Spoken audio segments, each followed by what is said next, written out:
Hi friends, digital marketers, digital nomads that live outside of the States, and bilingual copywriters. Today we're going to learn something that is really good for you. And if you are interested and start making money online, you are the ones, one of those who quit their job because start like not getting uh, the feeling that you have before the pandemic, and also you want to make a living doing something online. Today is the day you're going to learn some of the things I have done in the past, and I can do it too right now. And this is to translate.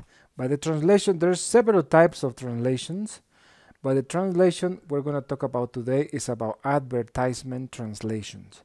So what's advertisement translation? This just focus all the energy of a translation to sell something, a product or a service. I just this I was just thinking about it because right now I'm translating a good copy material that I'm gonna use for other product. So this is gonna be in Spanish. I don't know gonna do it in English, but right now I'm translating this copy. The amazing diet secret of a desperate wife. And I'm noticing that it has all the factors that Joe Sugarman is talking about and on his copywriting. I don't know if this belongs to him or I don't think so. Must be Gary Halbert or Ogilvy, but I think it's more like Gary Halbert copywriting.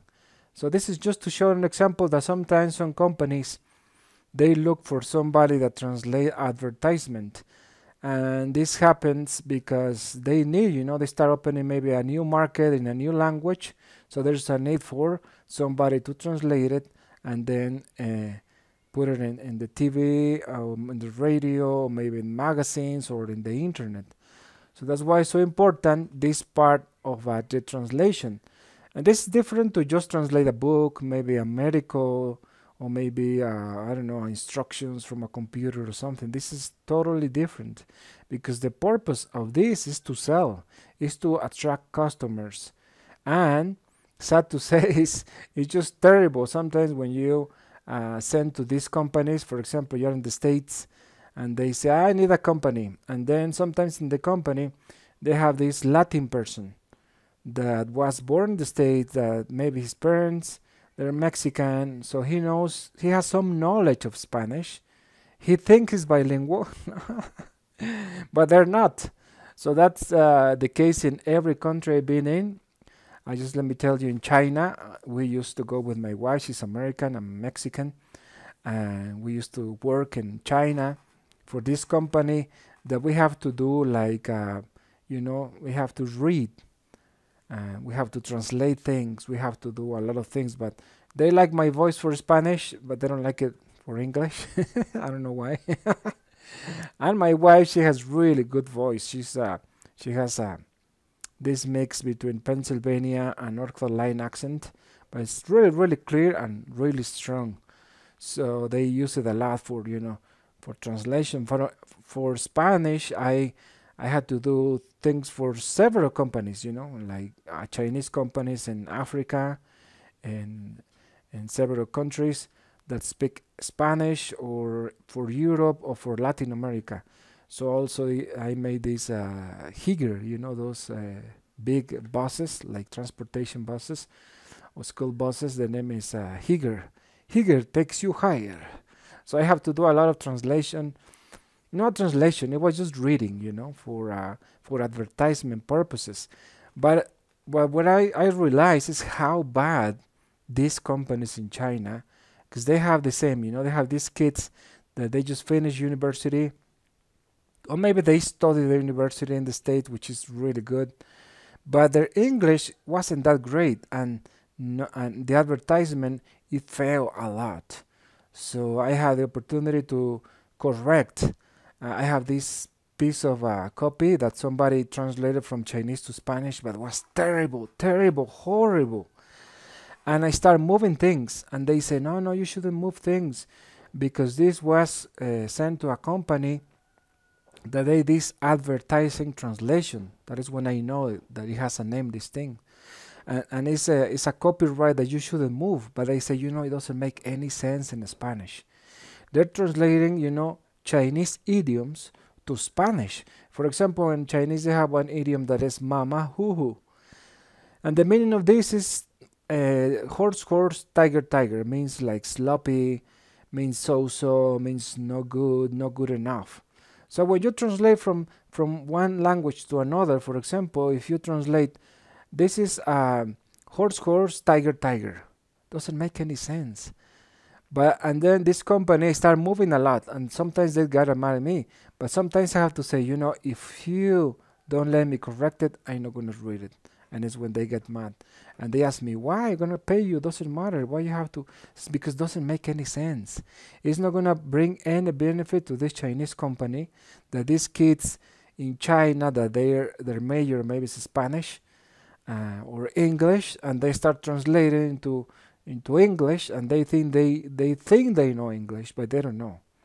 So that's why it's so important to know that it's a different style of copy. It's a different beast. It's a different world. It's a different environment. It's like other planet. So that's why it's so important for you. And as a person that want to make a living, this is a good opportunity for you. If you are thinking about translating the website of your company from English to Spanish, I'm going to tell you what to do it or how to do it. But the other thing is, just want to let you know there is a big need, and all the entrepreneurs, we feel those needs. Entrepreneurs see an opportunity and then make a business. So this is the opportunity for you if you just want to get rid of your business, or maybe you are sick and tired of maybe construction, and now you speak Spanish and English, and then you want to start your own business. This is the video for you. But this applies to any language that is spoken on earth. This applies for Polish, for Russian, for German, for Japanese. All the first world country languages, they have like a really good chances. But even countries that are not really rich, like several countries in Latin America. Also, the economy is growing. In Brazil, if you speak Portuguese and English, this is the opportunity. If you speak English and Polish, or English and German, English and Greek, even small countries, there's a need for somebody that wants to open a market, and then they want to do it. But also I noticed that there's these companies, even the States, they take products from the States and they start selling in other countries. The same product, they just take it to different language, and they make a lot of money because they have a master copywriter, making the copy that's going to sell, is going to bring thousands or millions of dollars in revenue. The problem is, if you don't have a good translator, but not just a translator that specializes in advertisement translation, you're not going to do any good for your company. And the problem for some people, they're just going to go cheap. They just go to maybe Fiverr, they just go to Office, whatever, or LinkedIn, and they see the profile of somebody, or maybe they just say, find me somebody in LinkedIn that does translation. And then they're going to fail miserably because the translation is not given the sense that people want to do. And remember, and like, for example, if we just translate this, let's say one example. I have this, The Amazing Diet of a Desperate Housewife. So you see, this has a lot of sense. But housewife can be translated in many things, but if you don't know the language, then you're going to go just by the first thing that you think. Mama or whatever.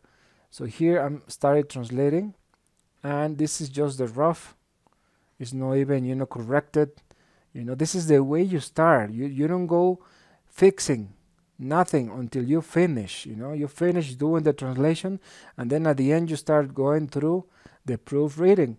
For example, when I do in Spanish, I can do it myself, but for English, since it's my second language, I have my wife. She's my helper to do the proofreading. Besides, she's really good proofreading or proofreader, so that's why I use her. But for example, it says here, la sorprendente dieta de una ama de casa desesperada. You see? So you have to use the words that are the best to get the point with the people. But when it's not your language, then you're going to say, maybe, whatever. Even sometimes I trying to translate things into English, and my wife says, "Here, let's change it," and she helps me to purify so the people can understand them and take an action. And all these ads that I have here, she's the proofreader of them, and they have a lot of good results, as I've been telling you in this channel. So you see here, my name is tengo, soy una ama de casa y madre de, me gustaría contarte algo muy personal de mí. ¿Verdad? Pues, we can like purify it, rectify it, make it even to sound it better. But for me, even I have here the piece, I want to make the same pattern that I do in English. For example, and the same pattern is to have a title, and then all these methods I've been teaching you, like the slippery slide, the inciting incident. And when I have the inciting incident, I try to do, or whatever the copywriter in English, I have to transmit it into Spanish, but I have to translate the feelings, the purpose behind, the psychology that is behind of this translation. And this is not possible when you were born in a country that is not, or maybe your parents could be they're Mexicans, let's say they're Mexicans, and then you were born in the States, then your feeling for the Spanish is not the same, because it's not the same. Like for me, when I moved to the States, I was like 26 or something, or 29, something like it.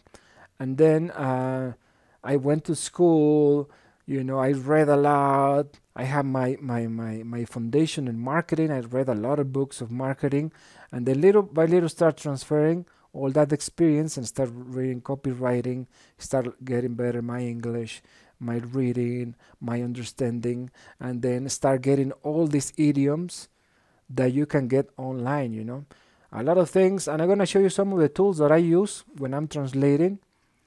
And I'm just before let's move. If you are you speak Spanish, you can understand me.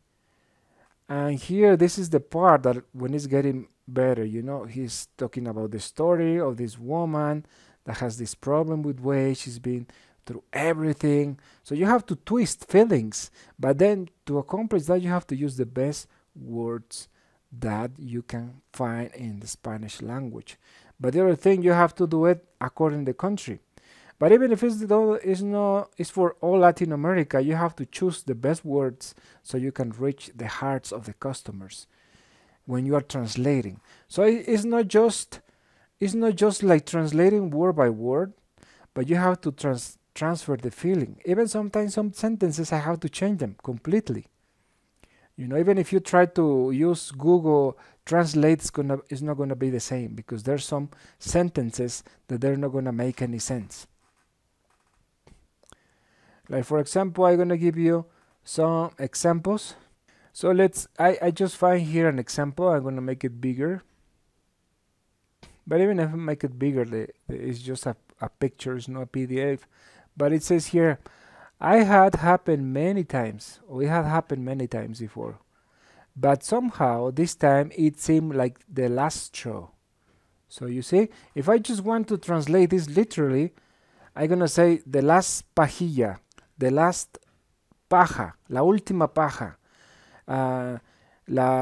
Because there's two translation, straw means like something that you use, also the straw that breaks the camel's back. So you see, when you know the whole thing in English, like for example, that's the idiom that in English they use, the last straw that broke camel's back. You can understand it. So after like 20 plus years that I've been learning English, start learning since middle school, but really when I got married with my wife when I was 25, we started dating, and she's American. Her English wasn't that good. Her Spanish wasn't that good. My English was horrible, I just learned some words, and I don't know, it was terrible. But little by little we started building up our language and the learning everything, all these idioms or idiomatic expressions that now you can understand. So when you see the last straw, this was the last straw. So this sentence is cut. They have to say the last straw that broke camel's back, or the camel's back, you see. So they just cut it and they said this was the last straw. So then when you're trying to translate this into Spanish, what are you going to say? It was the last straw. But in Spanish, it's a different idiom. We have something similar, but quite different. That's why I started many years ago this website with Spanish idioms, English idioms. I never finished it, but it was a really good beginning to understand all the idioms in each language. For example, they translate in Chinese, mama huhu. Now learning Chinese too. I'm like intermediate. In Spanish, I mean to speak, I'm not that great because that's why I don't sell. I used to sell, face to face with people, but I'm better to do copywriting and social media marketing in English, and also I have the help of my proofreader, so I can do this in both languages. But little by little, you start learning all these things, and they now make sense to you when you're trying to translate something. And you can see here the result. In this part, we have an idiom that is really, really it has the same meaning, the same feeling, but it makes sense in Spanish, but doesn't make any sense in English. So the translation for the last straw that broke the camel's back in Spanish is the last drop that that overflow and make spill the glass. So if I translated this to English, maybe nobody's going to understand. Sometimes some of them are really similar, but not all. So in this case, I have to came up from these sentences from the bottom of my mind and says, okay, this was la gota que derramó el vaso. So as strong as it sounds in English, saying that was the last straw, you get the whole meaning. Because if I put it in Spanish, esta fue la última paja que quebró la espalda del camello, people will say, what? What's that? So that's why it's important for a translator to get the best words that have a lot of feeling, even to make it more dramatic, because in Spanish, people in many ways are more dramatic. So you have to stir emotions, you have to move all those feelings, but those are by means of words, the best choice of words. So that's why it's important that when you're trying to translate something, tell us, the native Spanish speakers, that we've been learning English for 20 years, even if our English is not the greatest, we're really good to translate because I've been doing translation in Spanish. And then I moved to English and I saw thousands, tens of thousands of dollars I keep selling online with different products and services. So my foundation helped me to do copy in English for any article, but when somebody tells me, I want this translation into Spanish. So that's me, like we say, my mero mole. That's my bread and butter, we say in Spanish. So you see, you have to come up with all these things. Even when I was in San Diego, California, I was always finishing work and I take my car and put the radio in the mornings or in the afternoons. Or sometimes when I was just traveling, I like to turn off the radio on and start listening those stations.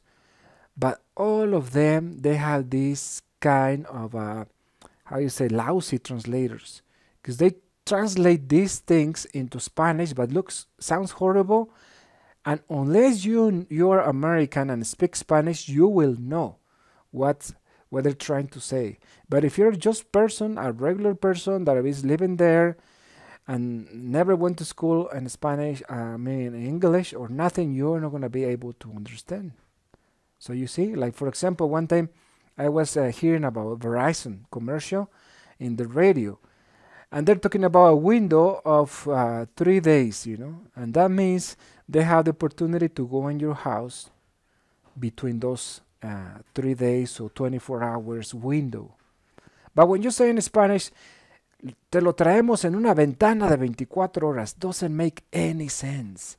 So please, we're millions, I don't know millions, but thousands of people that we can do this translation better, sound better, that we've been doing sales. For example, I've been doing sales since I was 12 years old.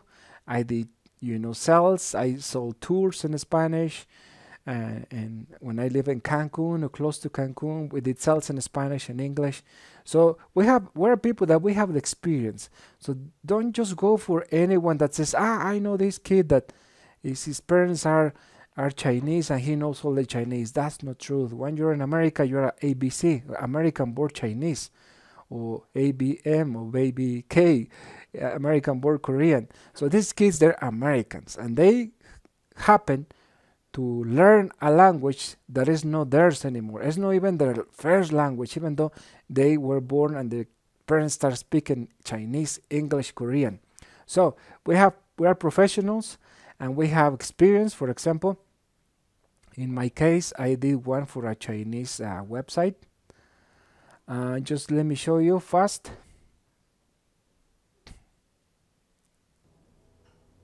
So this is the website that I translated into Spanish. The whole website I did it. Thanks to my friend that used to work there. He knew me and he knew my experience. So all this website I translated by myself. You know, that was like, I don't know, like 3 years ago or something. So must be something new, but wasn't me. But the first one ever in Spanish. So all these things I was translated by myself. I have proof. I still have all the words they gave me in English, and I gave them my translation in Spanish. But I don't do these gigs a lot because sometimes they just want to pay the same amount they pay to a normal copywriter, you know, a translator, because they're not even copywriters, they're translator. So they just translate from one language to another, but they don't transfer the feelings, the words that are necessary. They don't know, you know, so well the English as I know that they don't get the feeling. So what are some of the tools I was gonna show you? The first tool that I use to accomplish that purpose is sometimes you don't have all the words in Spanish, you know, even if you are a native English speaker, you don't know all the words that they get the feeling. Sometimes your family maybe didn't show any emotions and never use these words. So you have to look for words that, you know, sound better, they're gonna sell. In the case of this company, it was a challenge because besides being advertisement, it was a corporate. You know, they want to a corporate words that they're gonna understand just other owners of companies, that they know all this corporate language. But also I have to put my twist of advertisement to get a mix between a good translation but also advertisement. And the purpose of advertisement, since I learned, is a direct response. So that's the first marketing that I learned, direct response. And this helped me to know, for example, what are the best words to use, what is the psychology behind the words, what is the purpose you wanna, you know, steer.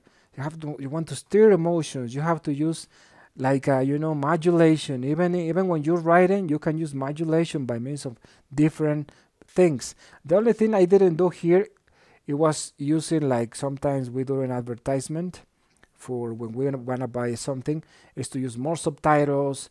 It was a little more refined, but I have to put the mix between advertisement and also corporate language.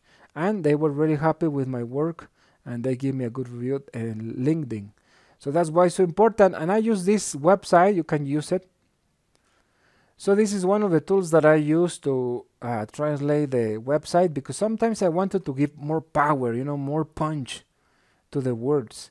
And then here in Final Straw, this is one option you can use. The website is lingue.es.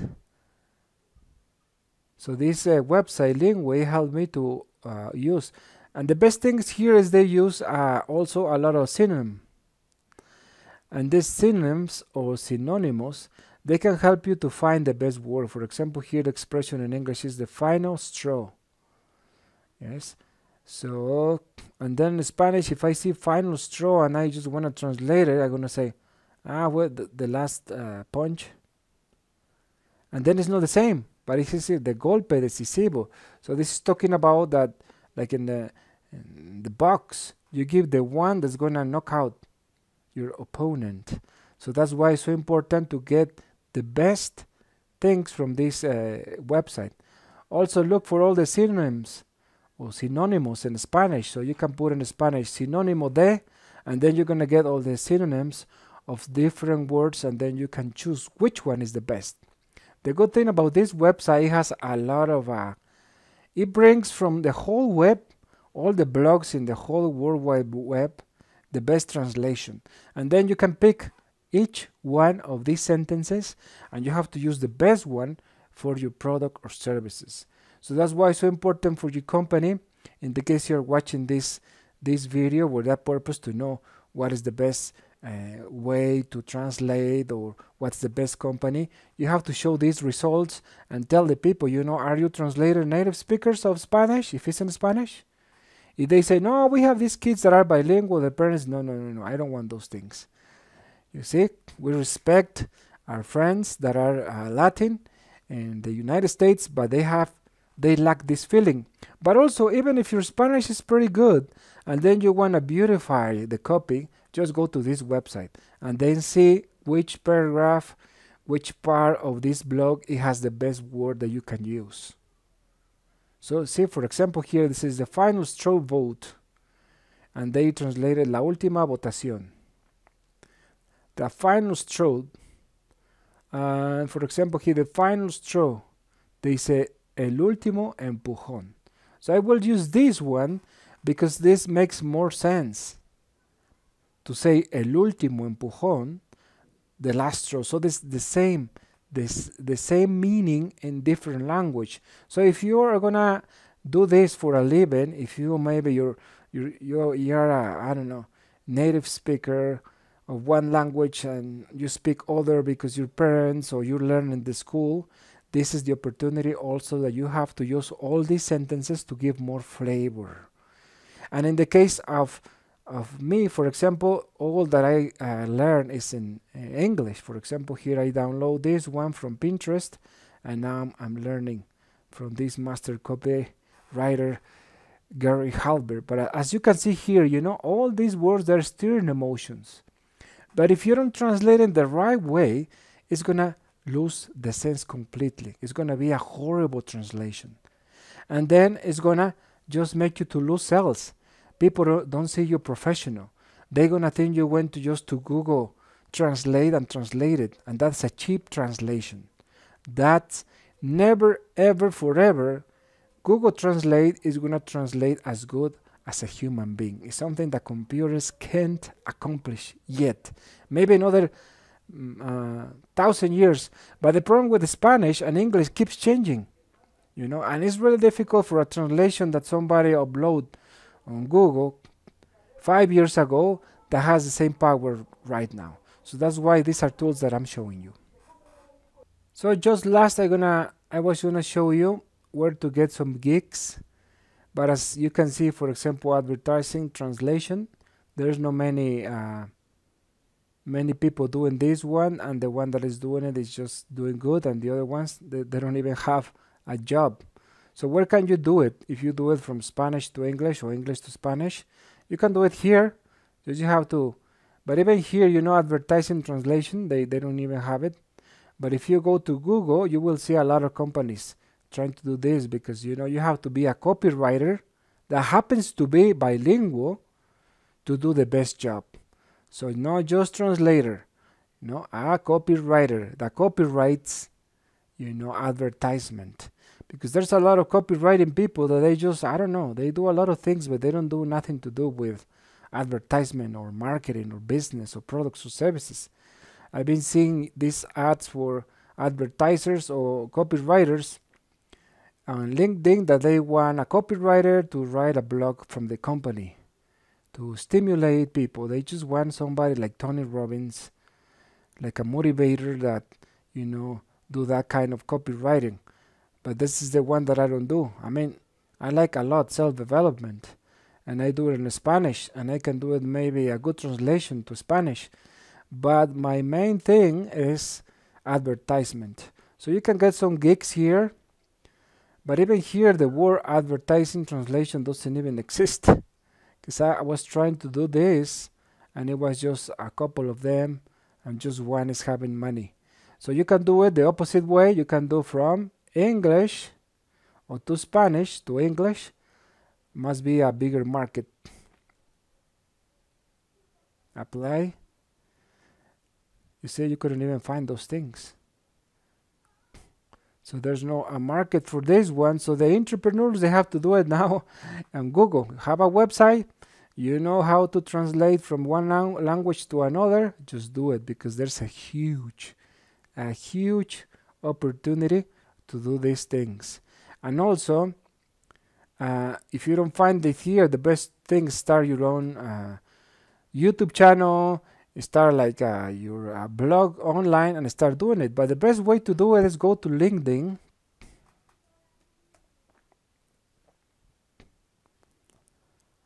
And start going through all the companies you find, maybe from China. That's the first one if you are American. And look maybe the companies that they have these websites that are really bad translated. So just go to these websites and tell them, you know, I'm a copywriter, I'm a translator. I can see that the ads you're using for your company, they're no good, and so I can make it sound better to sell or whatever you want to tell the people. And the other one is also from the Spanish ones, you know. If you maybe go to Mexico or the websites from Latin America that they have a business that they want to sell something, tours or whatever in Mexico, just look and search for them and tell them, you know, your website doesn't make any sense.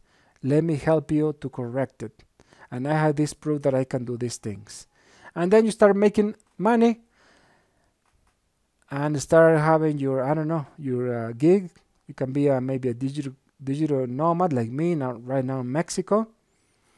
I'm going back and forth to the States to see my wife's family.